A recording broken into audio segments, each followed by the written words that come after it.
the situation in Oxford. Oh my God. That is a travesty of justice. These parents refused to help their child.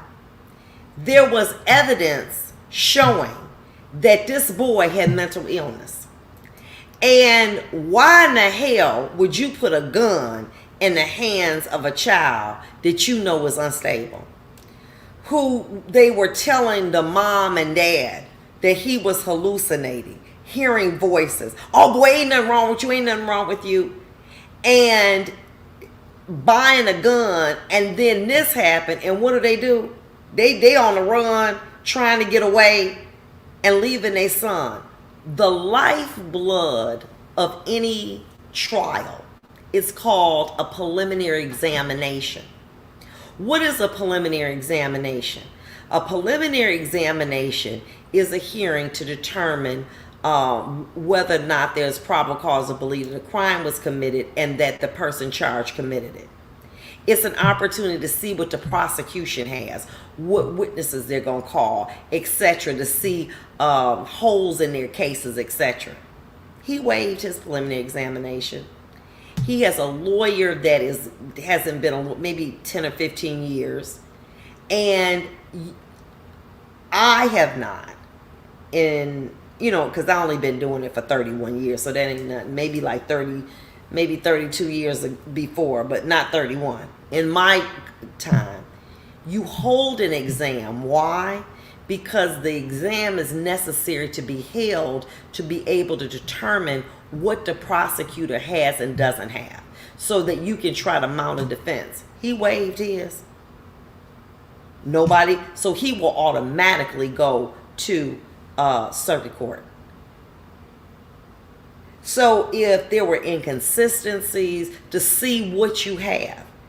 I know that in the cases that I've had where there was a capital case such as this one, I don't think that I've ever seen in my courtroom someone not hold an exam. It is very important to do that. Now, there may be legal reasons why that was not done. But here you are with these high-powered lawyers, and your child, and I'm not knocking court-appointed, but your son got a court-appointed lawyer. And the maximum that you could get is up to 15 years. That's a probationable offense. And you don't put at least someone to help this lawyer that maybe has a little bit more skill, that's done more homicide cases. You don't hire nobody for your child, but you hire somebody for you and your husband. And not just somebody. These lawyers are very good. But you just let your child go on about his way, but you put a gun in his hand when you knew he was saying that he was hearing voices, and that he comes to you as a child and say, Mama, it's something not right. You know what I'm saying? I'm hearing voices. I can't stop it. And what do we know? In many communities, especially the black community, oh, stop all that. You don't know. You lying. We don't want to address mental illness. If you're mentally challenged or you have an episode, then something wrong with you. You're not tough. That don't have anything to do. That's like saying that you ain't tough because you got diabetes. That's not saying you tough because you got cancer. That is an illness.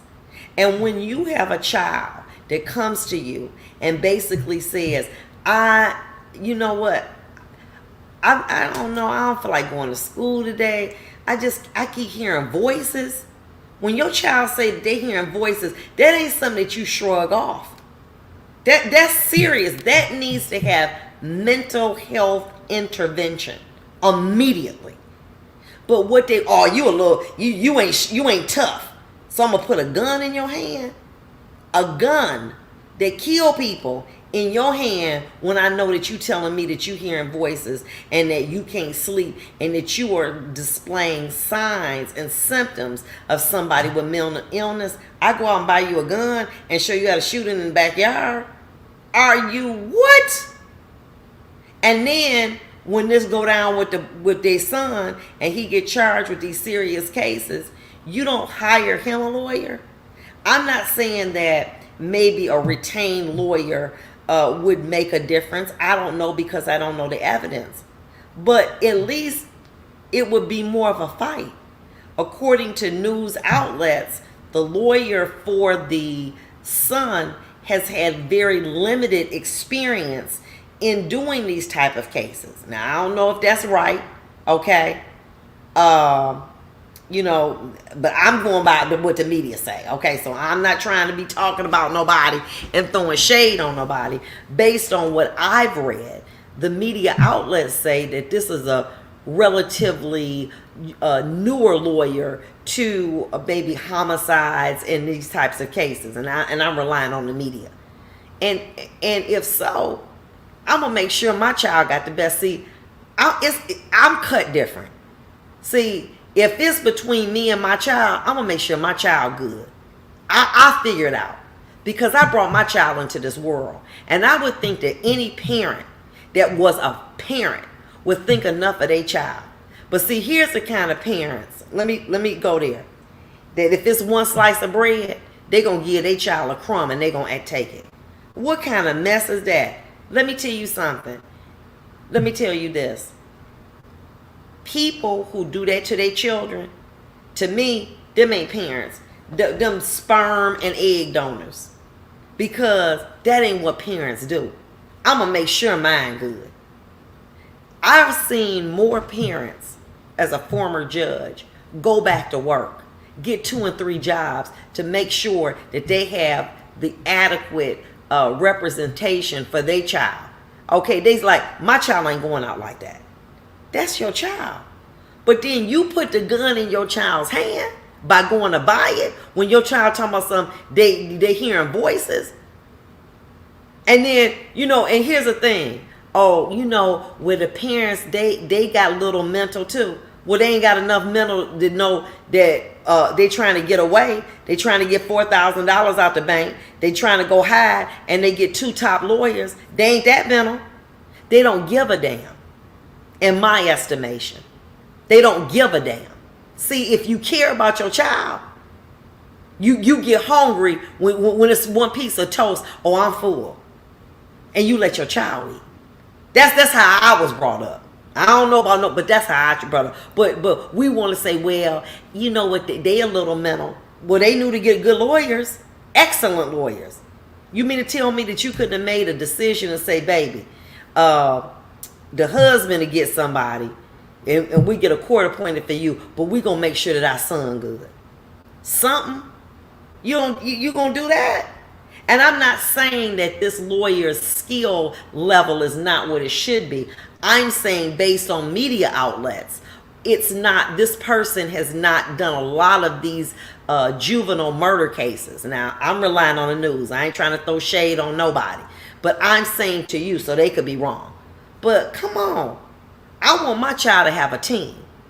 Because I feel that they got a chance. But I did this. I said, I mean, you put your child in a situation when you knew, well, if we get, but see, here's the thing, if we give him the gun, that's going to make him tough. And then he ain't going to hear them voices no more because he going to man up. He going to be a man. You know, he ain't going to be with all of that little, talking about some of that old crazy stuff. By putting a gun in his hand, that's going to make him man up.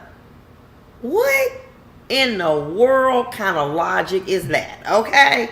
I don't know, but it don't sound right to me. Okay?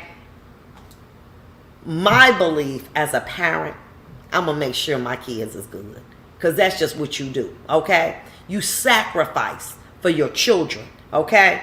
But this boy's ready to exam, so that means that he's not able to test the evidence that's going to be presented against him. And now he will go on to circuit court. I hope that in circuit court there may be there's going to be, they're going to do something else that I don't know about. And maybe there's a reason why they waived the exam. I'm not sure.